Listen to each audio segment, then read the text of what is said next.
Suasana haru menyelimuti halaman Sekolah Polisi Negara Batua, Polda Sulawesi Selatan, saat seorang pemuda tak kuasa membendung tangisnya jelang mengikuti pendidikan sebagai calon anggota Polri.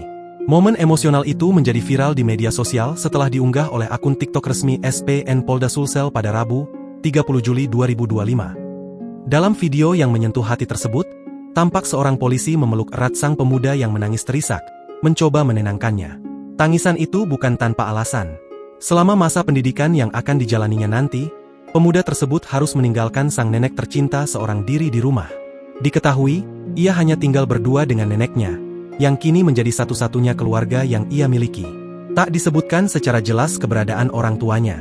Dalam unggahan itu, SPN Polda Sulsel menuliskan pesan penuh makna. Salah satu siswa kami yang hanya hidup dengan neneknya saja. Selamat menjalani pendidikan siswa, buktikan kamu menjadi kebanggaan buat nenekmu. Momen ini tak hanya menggugah hati netizen, namun juga menjadi pengingat bahwa di balik seragam dan kedisiplinan seorang polisi, ada perjuangan dan pengorbanan besar yang menyertainya. Semoga kelak pemuda ini dapat menuntaskan pendidikannya dengan baik dan menjadi kebanggaan bagi sang nenek yang ia cintai. Download Tribun X sekarang, menghadirkan lokal menjadi Indonesia.